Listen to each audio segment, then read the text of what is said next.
My boyfriend belonged to the untouchables among the capital's elite, with a family fortune worth tens of billions. To test me, he spent 7 years never buying me a single gift, never spending a cent on me. Even a stop at a convenience store for condoms had to be split down the middle. Then, my mother fell critically ill.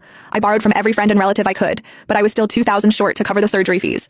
No matter how much I pleaded, he refused to lend me the money. I arranged my mother's funeral on my own. When I went back to pack my belongings, I accidentally found a list of gifts he had bought for the young woman next door. A private luxury estate, designer handbags, jewelry worth hundreds of millions. There was also a voice chat with his friend. Caleb, is it true Jessica actually humbled herself and begged you for $2,000? Caleb Brooks let out a low, amused laugh, his tone lazy and indifferent. Neve wasn't wrong. Anyone who goes around begging over $2,000, what else is she if not a gold digger? We've only been together 7 years and she's already trying to get money out of me. So that was the truth. 7 years of so-called testing, it seemed, had been sparked by nothing more than a few manipulative words from a young woman next door. However, it no longer mattered. The moment my mother passed away, I had already decided to leave him. I had just tucked the gift list away when the front door burst open. Caleb Brooks stumbled in, a little tipsy, and plopped down next to me. You were gone for a few days. I bet you thought you wouldn't come back. However, you missed me too much, didn't you? You just had to come back. He almost said out loud that I returned just to con him out of his money. Maybe he'd always seen me as just a girl after his cash. Without even glancing at him, I scooted away, avoiding the arm he tried to drape over me. He looked at his hand, then at me, confused. He figured I was just upset about the $2,000. I'm a little thirsty from all the drinking. Go fetch me some lemon soda, he said. He was always like that, bossy and dismissive, a typical spoiled rich kid.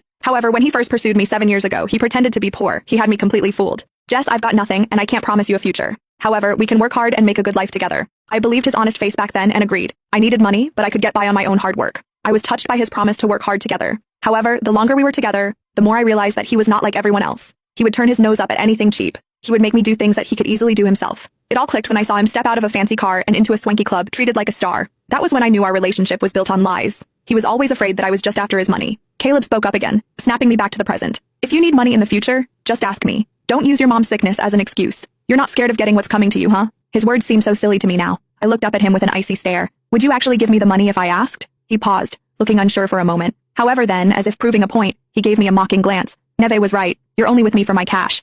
He said that and sent me a transfer of $1.88 on his phone. The note with the transfer contained 2 words, gold digger. I had been with him for 7 whole years and had not spent a dime of his money. I even gave him gifts on holidays and anniversaries. He took them like he was entitled to them, but he never got me anything in return. He would mockingly ask if I thought it was a man's duty to buy gifts for his girlfriend. That was how he looked at me, a gold digger. After all, he was an heir with billions to his name. I thought about the gifts he had bought for Neve Smith. I thought about my mom, who had suffered so much from her illness and died in pain because we could not afford her treatment. I could not stand to be near him a second longer. I got up to leave, but then there was noise at the door. Neve came in, taking off her coat to reveal a sexy outfit underneath. However, when she saw me, she was startled and quickly put her coat back on. Jess, why are you here? I turned to Caleb. If I'm not mistaken, this is our place, isn't it? Do you give out the password to just anyone and allow them to waltz in whenever they want? Neve looked like I had accused her of the worst crime in the world. She dashed over and plopped down